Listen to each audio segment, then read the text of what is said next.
Hello and welcome to the Curiosity and Consciousness podcast with me, Karen Maloney. I am your host, and the intention of this podcast is to help us open our minds, get curious about ourselves, and to raise our vibration and consciousness levels. Through these conversations, we hope that you will go on an inward journey to discover the truth of who you are and to become aware of your own energy and vibration. We have the power to consciously create our lives, but we need to wake up to this fact before we can begin the process and learn the key of self-responsibility. Check out the podcast on iTunes, Spotify, Stitcher, Acast, Castbox, or whatever platform you listen on, and please like, subscribe, and share the podcast. Leave a review, leave a rating, as this will help it to reach more people.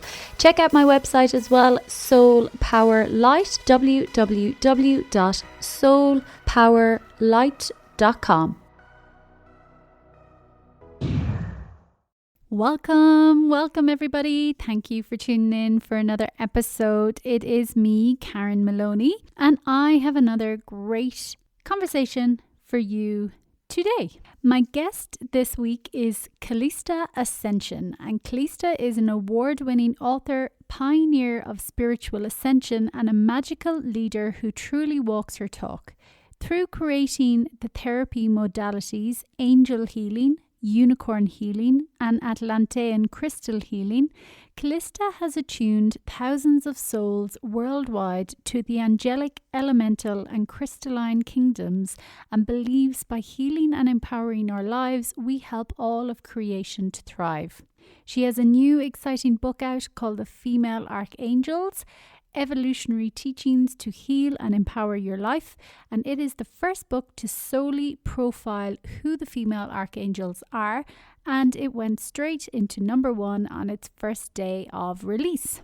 This was a really beautiful conversation with Calista, who actually started out as a cancer research scientist and worked with lots of pharmaceutical companies before reaching a point on that journey where she really began to question the 9-to-5 and the humdrum and what it really all meant. And she was guided towards remembering her spiritual aspect, which led her to Reiki and all sorts of healing modalities, and eventually to connecting with the angels directly herself and working with them to develop new healing modalities. In this conversation, Calista talks about some of the female archangels who haven't been written about before or spoken much about before, but who have always been there as divine counterparts to the male archangels. So Calista explains about them. She also explains about masculine and feminine energy and how it can show up for us, all of us, whether male or female, in our lives.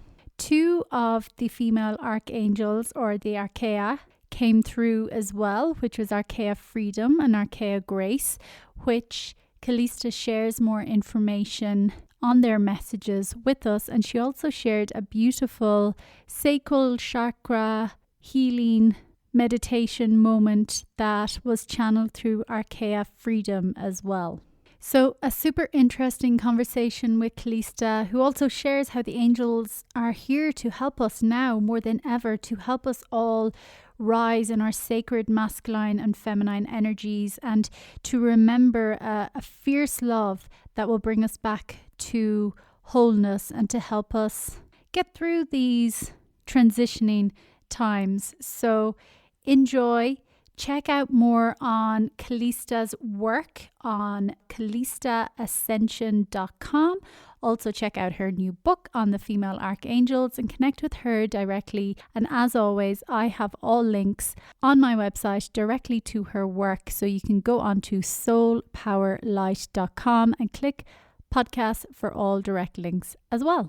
And finally, for anyone who is looking to do some of the internal work and move from a state of maybe living in fear, which can present as anxiety or stress or rumination or being over self-critical, it can present in many, many ways. And moving from that space into living from a place more of faith, which is more of ease and trust and guidance and aligned action. Reach out. book in your free 30-minute discovery call now with me, and we can connect and see what possible scenarios or solutions or roadmaps we could create for you going forward. So jump out to my website, soulpowerlight.com, click the work with me section, or pop me an email, karen@soulpowerlight.com. Calista, thank you so much for joining me today. And first of all, welcome. Thank you, Karen. So good to be here. Yeah, we're going to talk lots of different things today. You are a speaker and an author, and you've written a book, The Female Archangels, which is a first of a kind documenting the female archangels, which I'm super excited to get into in a short while. But first of all, would you tell us a little bit about your background and your work and what led you to this work? Yes, I'd love to. So it's quite a strange tale, because I used to be a cancer research scientist, so very different to the path that I'm on now. Yeah. But as a child, I was always very attuned to spirit, to nature, and had my first experience of angels at 6 years old. I remember, I didn't know it at the time, but it was my guardian angel came in response to a man in spirit that would often come into my room, and I would see him, and I didn't understand why I was seeing this spirit, and felt very scared, and remember asking for something to protect me and my dog, because he used to sleep in my bed.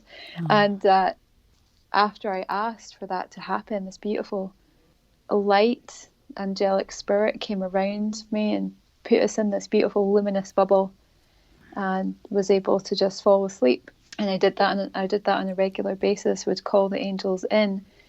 But as I was growing up, I took a detour from the world of spirituality, the world of angels, and became a cancer research scientist, went to uni, got my degree in medical biotechnology. I worked in a lot of different pharmaceutical companies, and always felt like I was helping others. That was always really important to me, just as it is now. But the more I got involved in that world, pharmaceuticals, the more I just knew it wasn't for me. I saw so much commercialization of health. I reached a point where many of us get to, where we really ask, okay, why am I here? Like, it can't just be 9 to 5. It can't just be this humdrum. And and long story short, I was led down a path of alternative healing. I was really attracted to Reiki, became a Reiki teacher, started to meditate, and as soon as I opened that doorway again, the angels came in and started speaking to archangels and the archaea, who are the female angelics. And at that time, there was no books about female angels, nobody talking about it, and sort of thought, am I just making this all up? Is this real? As we all do, when we meet a new being in spirit. But no, the more that I connected with the archaea and with the archangels, I realized that they're actually divine complements for each other. One represents the masculine and one represents the feminine, and they come forward to do this so that they are relatable to us as human beings, because we obviously carry the male and the female energy and identification as well. And for so long, we've just been working with the male angels, and the male angels have been depicted in art, in the Bible and religious texts, but the female angels have always been there, and now they're here more than ever, helping us to raise our consciousness and remember our inherent divinity. Wow, love it. And thank you for sharing as well some of your background. And I mean, that's really fascinating that you went from, that really cancer research scientist and working with lots of pharmaceutical companies to the angels and other healing modalities. And I absolutely love that. And just before we move on for that, because it's such a crucial topic as well, I think What, for you, having been on both sides, what do you see is kind of lacking or missing between both kind of conventional medicine and, well, alternative healing? But, you know, for me as well, it's not alternative, it's innate, it's part of us. What has been your experience of how there can be better communication? From my experience, there was a lot of ignorance from the scientific world towards alternative, that sense of derision. I know it's still there. Yeah. I definitely witnessed that. So if we could find ways to break that down, science and spirituality are slowly meeting each other.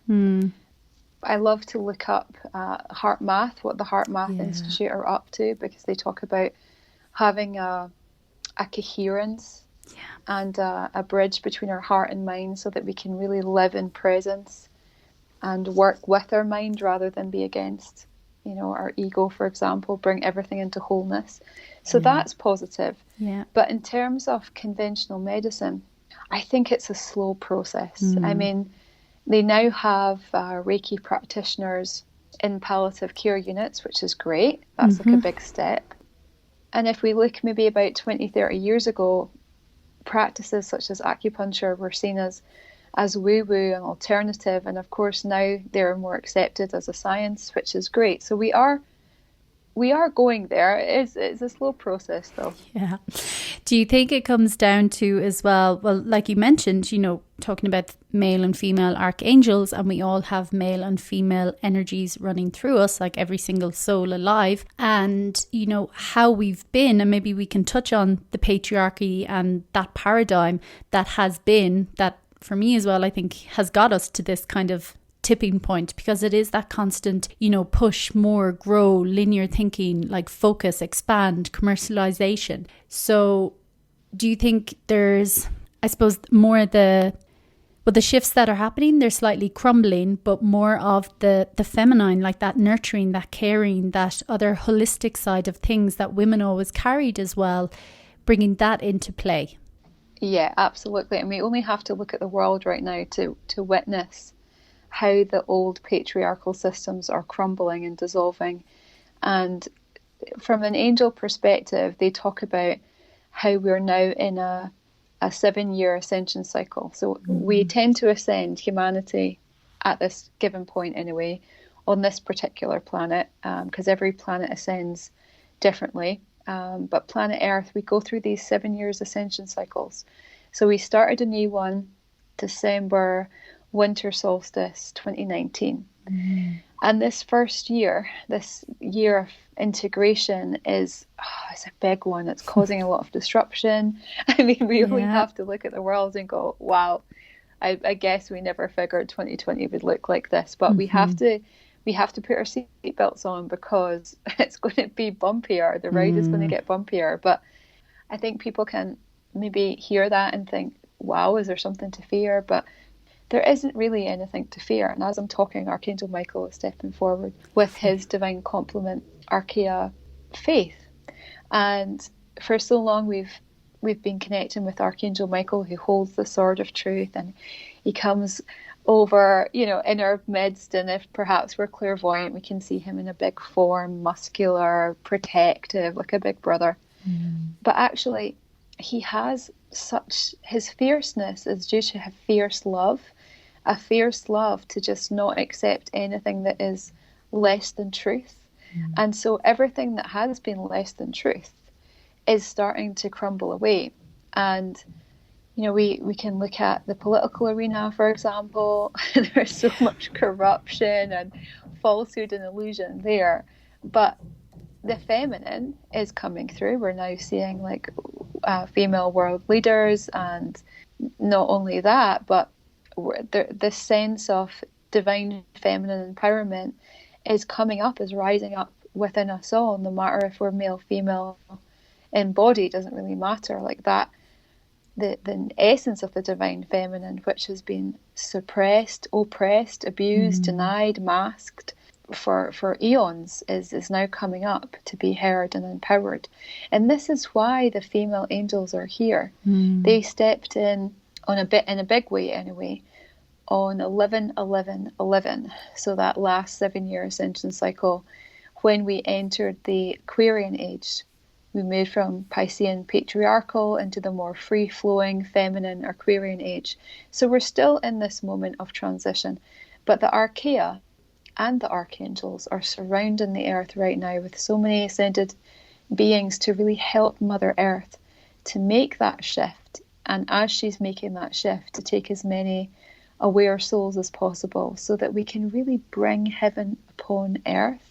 Because ultimately, heaven upon earth isn't just the rise of the feminine, but it's the rise of the masculine and the feminine, so that we can live in balance and in wholeness. Just like Michael said, that fierce wholeness, that fierce love. And don't you agree that part of the patriarchy was to deny ourselves and separate ourselves and separate each other? And we're too savvy for that to happen. We're too aware now. And there's always going to be the opposite of that, because this is the world that we live in, a dualistic world. So there'll always be the opposite of that. But if we can come into our hearts and we can come into the fierce wholeness, the fierce love that he's talking about, then no matter what is happening around us in our planet as it reforms, literally reforms, and the structures and the way that we have a government, for example, if everything like that reforms, we can be the eye, the calm in the middle of the storm. And we can see from a 360 perspective, not just from a perspective of doing and action and the ego, which has been attributed to the patriarchy, to the masculine way of being. We can actually consult our intuition. We can feel into our vibes, and we can work in harmony with who we are, in harmony with one another and the earth, which is more the feminine way of being. So that is happening. I'm a big believer that is happening. Yeah. Well, me too. And again, it's like, what you choose to put your focus and attention on and your energy towards is what you're going to see. So if you choose to live in fear and, scaremongering and all these kind of things all the time, well, that's where you're going to be. So we have to shift our focus to something better in order to rise and move in that direction. So, and yes, there are realities. Yes, it's difficult. Yes, it's challenging. But the thing is, do we have to think about them 24/7 all day, every day? Because that's not beneficial to anybody or to help with the ascension, in my opinion. But before we delve into the female archangels, I'd love for you to just, maybe for some people who aren't even very aware of how the masculine energy is and how the feminine energy is, just to maybe give a description of what each energy looks like. I know I, for one, was very cut off from my feminine. I literally lived as a man, not in a masculine sense, but I was constantly in my masculine energy, which I didn't even realize at the time, because that's kind of how we're taught to be as well. So I'd love for you to just even break down for people just what each energy looks like. Yeah. And again, this is going to be subjective, because it depends how we relate to this within ourselves. But as an overview, the masculine is focused on action, on keeping up, on the doing of life. And when that is overexpressed or overabused, it can look like competition, comparison, distraction. For example, people, rather than honouring their feelings or honouring their truth, instead they'll just be on their phone or watching Netflix or distract with food or sex or drugs, for example. They're just sort of numbing out. And the masculine, in a healthy sense, the sacred masculine, relates to our innate ability to communicate with our spirit, with our truth, with our spirit team, with our angels, with creation, of course. The feminine is, from a healthy perspective, is the void, is the darkness, which for so long has been feared, especially in the spiritual arena. People have, feared the energy of black. If a black angel comes forward, or a sense of black energy, that's something evil. That is so far beyond the truth. It's ridiculous, because the truth is the feminine is the place from which everything was birthed from. It is the void. It's the womb space. It's where everything births from. But for so long we have denied it. We have misconstrued it. The feminine is being, is listening, is feeling okay, which is a big one. Feeling okay to take rests, to pause, to prioritize things like pleasure and play and playfulness and silliness, but also the ability to be vulnerable and real and to be seen. And the way that the feminine is abused, sometimes we can abuse it through, or overexpress it through, codependency, or when our empathy, when we're feeling the world, like everything in the world, we've got no emotional or psychic or spiritual boundaries. We're too empathetic. That's when the feminine is overexpressed. And so, of course, there's even a duality within each vibration. There's a duality within the masculine. There's a duality in the feminine. But the angels, in their infinite wisdom, of course, they are androgynous, but they choose to come forward in a way that relates to the beings that they're working with and helping. So here, in this instance, it's humanity. And we are so complex creatures that it's not just we have the feminine and the masculine, we have a whole in-between relationship as well, because the ego comes in, and then just how we relate to one another, and then there's so much going on. Yeah. But I love the fact that within heaven and within our spirit teams, there is an evolution that is mirroring our evolution and the changes that are happening. So it's wonderful. So, for example, the way that we connected to angels 30 years ago is completely different to how we connect with them now. And we have to be open to that change. Amazing. Well, please explain to us about the female archangels, or the archaea. Is that the way they're called as well? Yeah, the singular is archaea, plural is archaei, but I just say archaea, and it feels right. The vibration feels right just to use the same. Yeah, the archaea. So the first archaea that I met was archaea virtue, and maybe like many of your listeners, my big brother is Archangel Raphael, the angel of healing. And when I started working with Raphael, he has such a sense of humor. And we had great meditations together, and he'd said to me after I left science, okay, Calista, which incidentally was not my given name, my birth name, but the angels gave me the name Calista. Okay. And he said, together we're going to create a hands-on healing modality, which you're going to teach all over the world, and it's going to become as big as Reiki. Wow. And I said, what? That was just too big for me to contain. I thought my ego just made that up. But of course, I was willing to accept. And this was back around about 2006.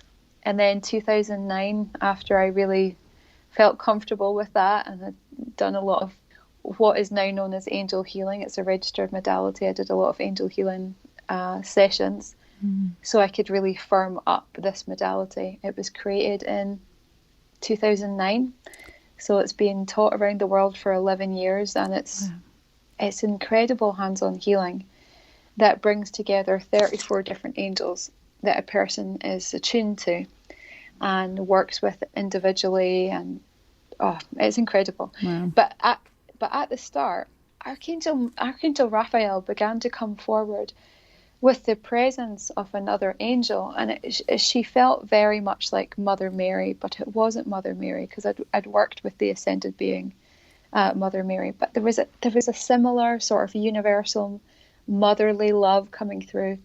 And I asked Raphael, this angel feels connected with you. Is she one of your healing angels?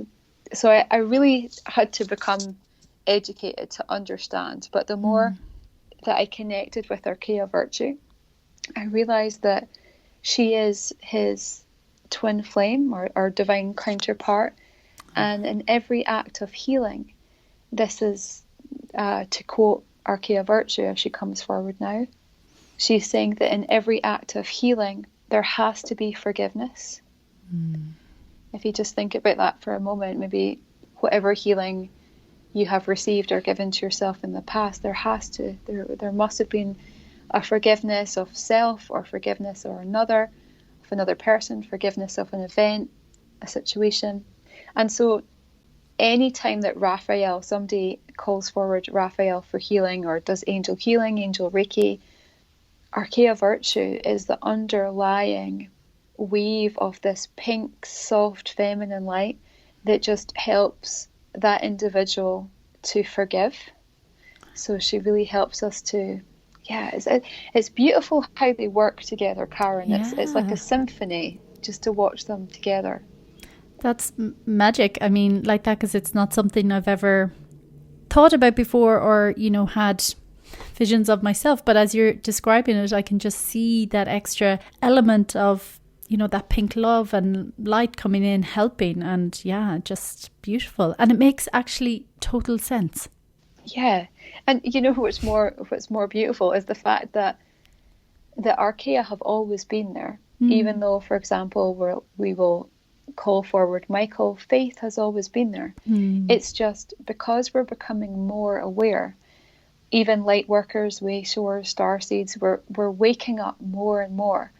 So in the past, we've seen like a couple of pieces of the pie, and now we're seeing more pieces of the pie, and we'll soon see even more. And so the angels are just revealing more of who they are, who they've always been, because we're now at a level to perceive this and understand. And it's a wonderful unfoldment. Amazing. And I love how you mentioned as well that we are evolving, things are rising, and yes, we live in a dualistic plane, so there'll always be, the people who aren't ready, or it's not their time either to awaken to these higher energies. But I love that there are so many people that, that's why all this information is being made available to us now, because more and more people are ready to connect with it and to bring it forward. So how can they help us? Or how many of them is there in total? Or is that a stupid question? Because there's lots. And how are they coming to support us? Yeah. As I was saying that, I'm like, like everything, infinite. Yeah, there is infinite. Yeah. There is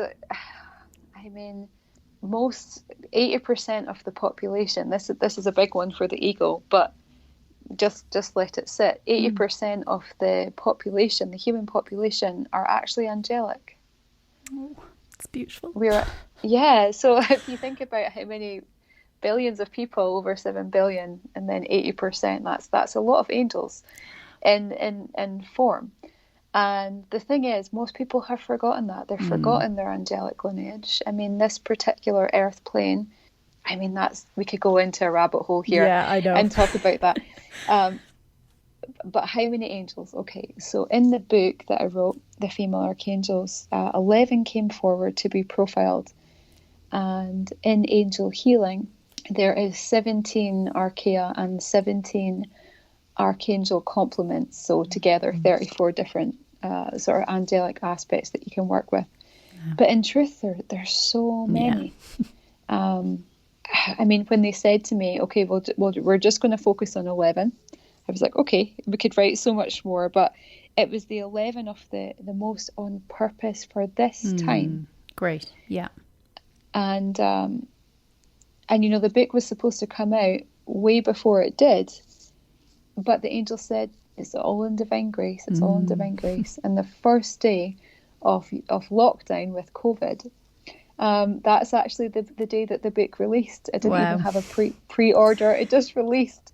And I just laughed. I thought, well, this is exactly when people need it. So thank you, angels. Amazing. Yes. Fantastic. So I don't know if you feel called, I'd love to hear about a few more of them, or maybe there's some coming to the fore now during this conversation that want to share some of their messages, or then as a collective, how they're here to help us as well connect to that fierce love and fierce wholeness that you mentioned already previously. Yeah, there's a few angels that are here that want to speak. So we've got Great. Archaea I just got Freedom. goosebumps. Yeah, no, they're coming Truth in. bumps, truth bumps. Truth bumps, yes. So I'm going to ask their permission for these beautiful angels to be with everyone as we're in this now moment. Okay, so we have Archaea Freedom, who comes in on the orange ray, and she is the other half of Archangel Jeremiah. And together, this is the angel of emotional freedom and harmony and liberation. And freedom's name comes from the Old Norse word for to love.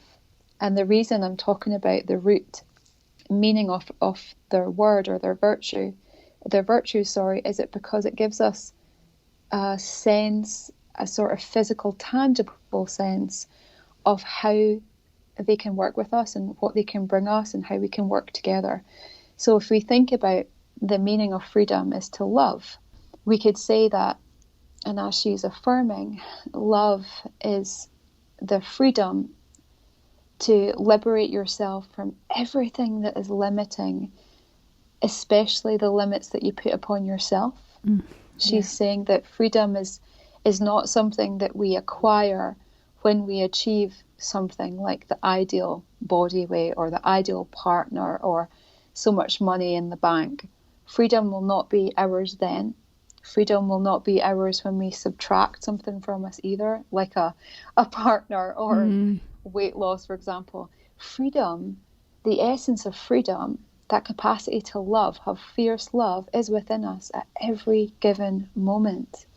We just have to soften and understand that freedom is here right now. And, sometimes if you've had like a bad day, because these angels are so practical, Karen, they're like down to earth, grounded.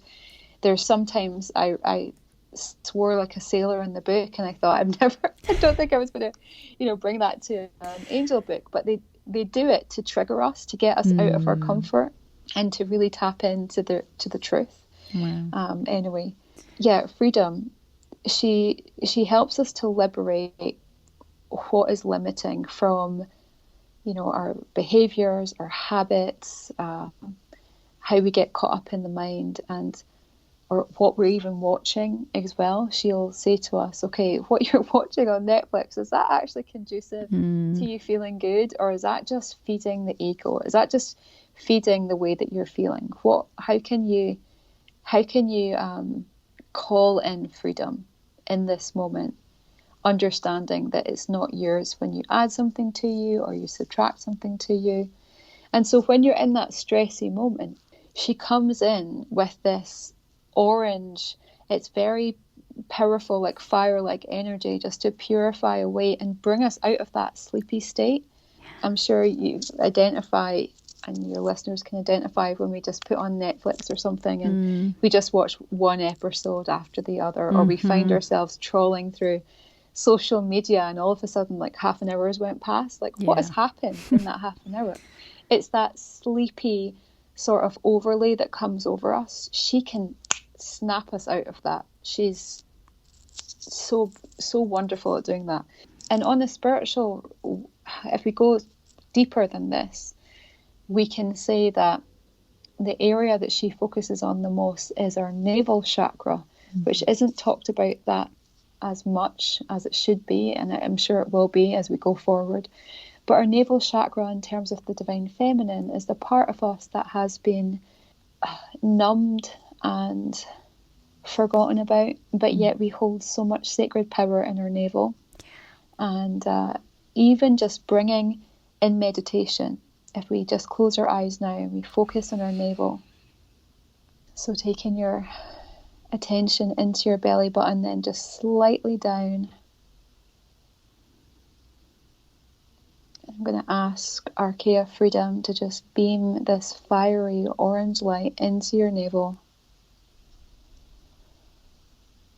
And if there is anything that has been limiting, like habits, beliefs, inner stories and wounding, around distractions, around distraction energy, just allow yourself.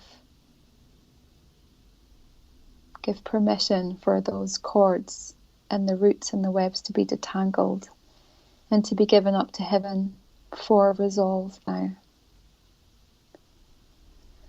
Breathing into your navel and breathing out. And just a little bit more on freedom. In the chapter that she wrote in the book, because really it was the angels writing this book, shares this ceremony of deep compassion with our sacred sexuality, what she calls our inner Magdalena, our inner Magdalene fire. And it really is a beautiful practice if women have ever received, experiences of sexual trauma, sexual abuse, been in relationships that were narcissistic, or even past life trauma and wounding in the navel chakra.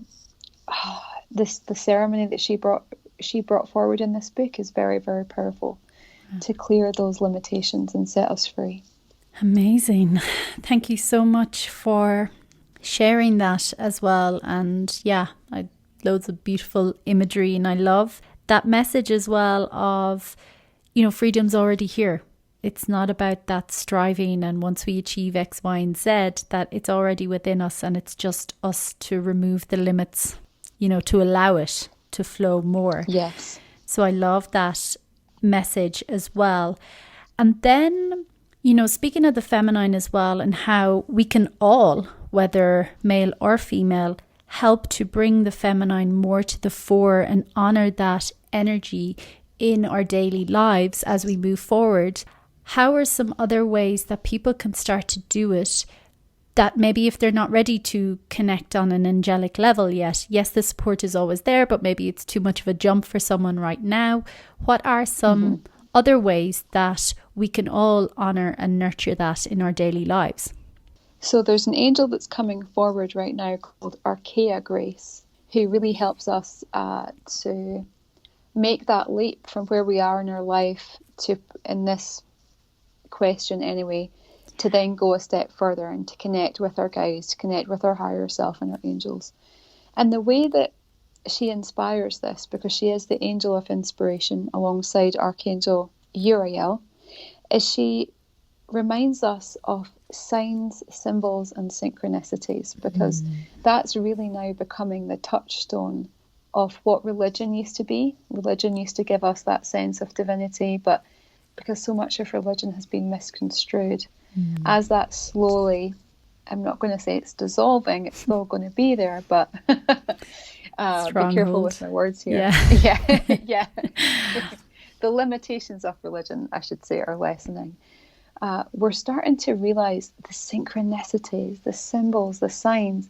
Even today, I went for a walk, and you don't even have to be on an angelic path or an aware path to identify with nature. Nature is right in our doorstep. It's cheap, it's free. It's one way that we can really come into the peace and the power of our true nature. So when I was walking today, I saw a beautiful buzzard overhead, and she just kept circling me. I'm like, wow, okay, what is this buzzard trying to teach me? Because this is what grace inspires, is the signs, is to recognize, even when we walk in nature, okay, what are the insects that are coming forward? What are the animals? What are we seeing? What is nature? Because nature's, like the angels, is just a mirror. It's reflective. So I tuned in, okay, what is this buzzard meaning to me? It keeps circling overhead. It's not like it's leaving me alone, and I got the sense of spirit, its current spiritual challenges that are literally circling above me, but not to be scared, just to be aware. And then as I was walking away down this path, I felt inclined to turn my head, and as I turned round about 10 feet up the path from me, a deer had crossed the road, and she stopped in the middle of the road and she looked me straight in the eye, and we connected. We had this moment. Oh, Karen, it was so beautiful. Wow. And then she went into the field, and I said, okay, well, I know that deers represent gentleness, like I can feel that, or I could look up a spirit animal reference on the internet, you can do that too, and I just knew it was really important that we had connected with each other. It was like this gentleness as it came from the left-hand side of the road to the right, it was coming into my life. It had stopped, so we connected. So it was just... So what I'm trying to say as I share this story is that we are constantly being given signs. Maybe we don't even have to go outside, but there'll just be a repetitive song that comes on Spotify or the radio, and a certain lyrics will just mean the whole world to us. It's like the universe is saying, hello, I'm hearing you. You're heard. You're not alone. Don't worry. Giving us that message that we need in the moment.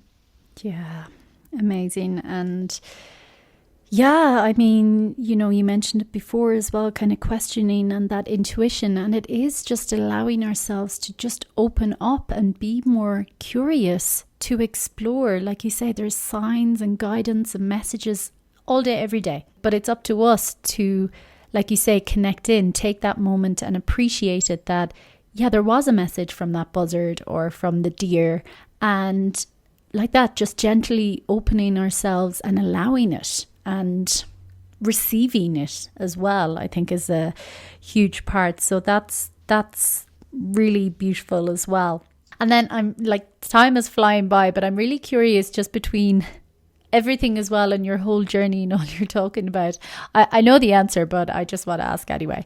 Like, would anything send you back to that cancer research scientist and back into the pharmaceutical kind of area? No, not at all. Not at all. It's like night and day. Have you ever heard of the term a walk-in? So when a spirit or a soul will come into the body and the original soul spirit will leave. Oh, no. So basically it looks like this.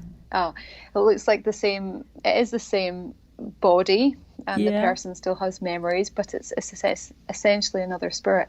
Wow. I very much felt like I went through that experience, even though I have memories of my time in science. I'm completely different on all levels of being. Like I could not go backwards. Yeah. It's like what the angels, I think they said in my first book, Unicorn Rising, they said the path of spiritual awareness and ascension,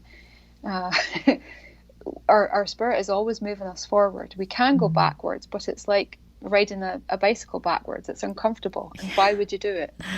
Just go for it. Just keep going forward, following your spirit every breath, every step. Like, that's all that we can really do to make sense of really what is going on. Is just keep being present.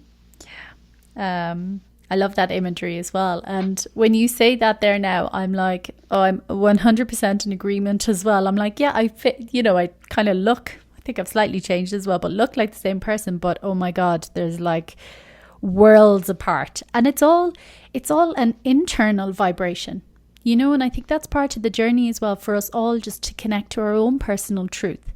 And remember, like you mentioned that word before, remember that essence running through us. Because like that, it just makes all the difference. To everyone else on the outside, I may appear the same, but it's that internal shift that I'm like, whoa, absolutely, worlds apart.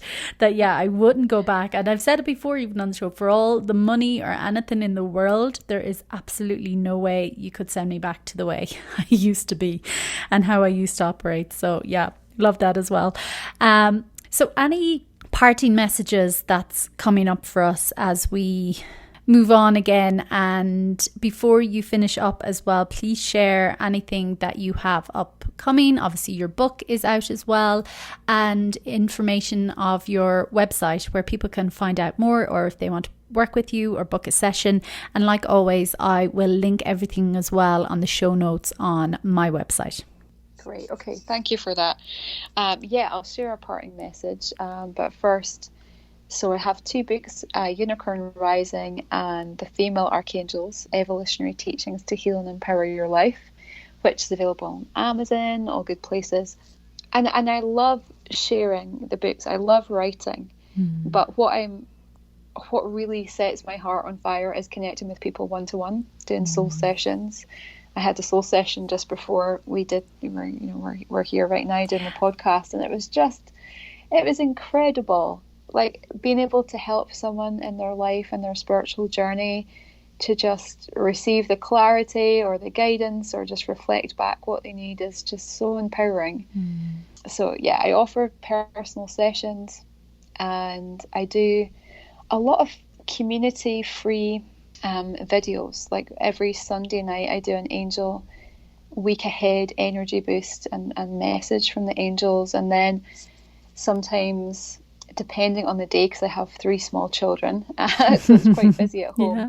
But I will do an ascension update, and often the angels or the unicorns or other beings will come forward, and that's on my Facebook page, Calista Ascension, website calistaascension.com, Instagram. I share a lot of messages on there, especially nature messages, to help us just to keep in the flow, to keep uplifted.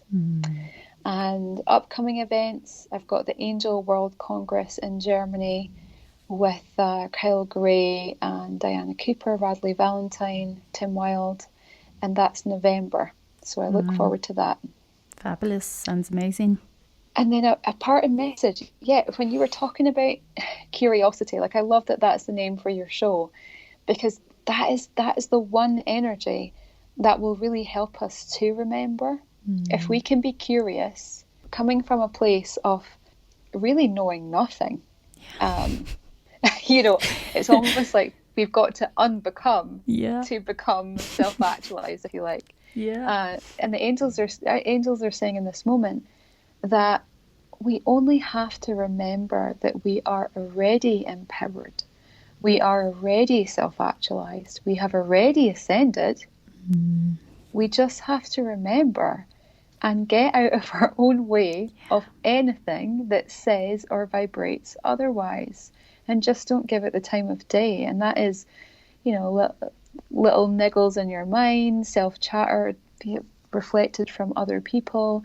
If they're not in your vibe and they're not helpful for you moving forward and remembering your godhood, your divinity, your Christ self, then that's okay. Just give them love, let them move on as you move on. Because I think sometimes ascension is seen as this heavenly staircase we've got to endure and put lots of hard work into. Actually, there is no hard work. There is only the path of remembrance and curiosity and play. That's really all it takes. Yeah, beautiful. Calista, thank you so much for joining today, and it was just so beautiful to hear you speak and your lovely Scottish accent. That's just so kind of inviting and enchanting as well. So thank you so much. And like that, I will link everything. And even just to say, I was on your website again last night and I did your 12 chakra activation. That was on your website as well. And oh my God, it was so beautiful. So, people go check it out. And I've seen a few of your messages as well and videos on Instagram and that. So go check them out. And again, I loved the conversation, remembering that fierce love, that fierce wholeness, connecting to these higher vibrations. And like you just said there, remembering that we already have everything. We are already all of those things. It's just for us to, like you mentioned as well, with freedom, removing those limits, just allowing them to just fall away, which, is the work. It is a process, but we make it more difficult than it needs to be as well. I think once you do it, you're like, what? Why did I take so long? Or why was I holding on to that so long? And that's the beauty. That's the beauty. That's why it's so worthwhile always. So again, I can only thank you from the bottom of my heart. It was so beautiful to connect, and I wish you so much love and success and angelic vibes. Oh, bless you, Karen. Thank you so much. Thank you so much. Thank you for tuning in to this week's episode. Be sure to subscribe to the podcast so you get notified every time a new show is released. Get more information on this week's guest as well on my website, www.soulpowerlight.com.